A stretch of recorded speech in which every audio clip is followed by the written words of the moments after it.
ruled out, then Thursday and Friday we're drying out and temps cooling off. Let's send it back to you, Jessica. Catherine, thank you. You know, with holiday parties upon us, it's important to be ready to make a good impression. So to help us, we brought back Tiffany Adams with the Cincinnati Etiquette and Leadership Institute.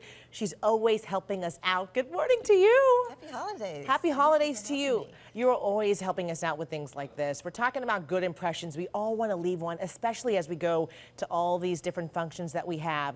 What do you suggest? Yes, so at Sully, we are making a list, checking it twice, and making sure our first impressions are festive and nice. Okay. And you start out with a great handshake. So there's nothing like when your hands are aligned, your grip pressure is equal, you have great eye contact when you're first meeting someone. So it takes 7 seconds to make a great first impression. Okay. So we have to have the great handshake with web to web and palm to palm and 2 smooth handshakes. I didn't realize how important this is. We've talked about it before. You hear about it all the time. You know, you leave. There's a meaning behind the handshake. Now we have some graphics up there right now of some of the wrong ways to do it, which I'm guilty of some of these, especially the third one here. The first one, the bone crusher. Yes. Have you ever had a bone crusher where someone's shaking your hands and it's just robotic and it's rough and aggressive and painful? Yes. And that's the last thing you want to do is spend time with that person. So we're trying to kind of reduce the pressure in your hands and not cause pain for other people. I love this one, the glove handshake. That's when someone's being way too friendly, I feel sometimes. Exactly. I'm like, get away. And especially, yes, and especially in the business world, it's a little too intimate, and so Agreed. You shouldn't be touching someone's shoulder or arm.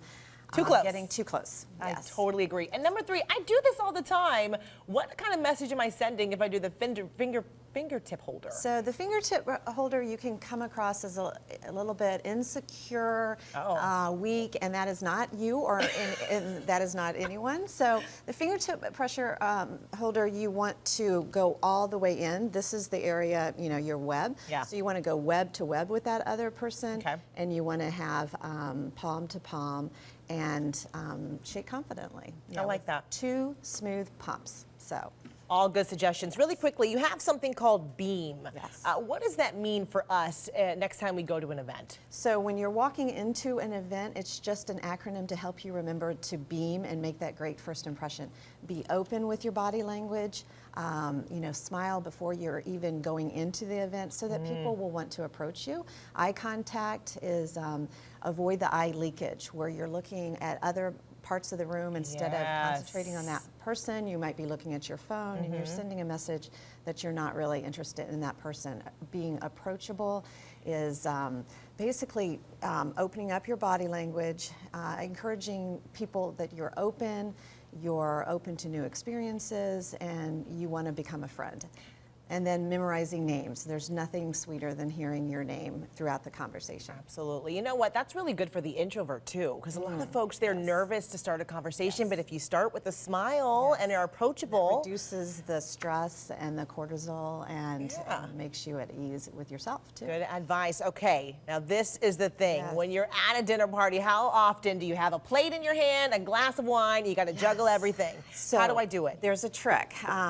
We're not octopus, so we don't have multiple hands. So we want to keep a free right hand. And how do you do that with your napkin? So you basically take your hand and you have shelves, and on the bottom shelf you put your napkin. Okay. And then the second to the last you put your plate. Oh. And then your wine glass, you curl your fingers around. And then you can go and talk to people and shake hands. No, that's a hack. Yes. I love that. And then you're able to take a bite of your appetizer, wipe your fingers, and continue to have your free right hand in case someone else approaches you. That is such a Best nice, of first easy impressions. point. I love that, Tiffany. You always give the best information here, by the way. She has plenty of other etiquette information out there. We're going to put a link to all of her information on our website at fox19now.com. Tiffany, we love having you. Oh, thank you for having me. Happy holidays. Happy holidays to you as well. You know, it's another installment of Cincy Weekend, how to pick the perfect Christmas tree, coming up. Plus, a Crime Stoppers alert this morning after a child is grazed by a bullet overnight. How you can help police.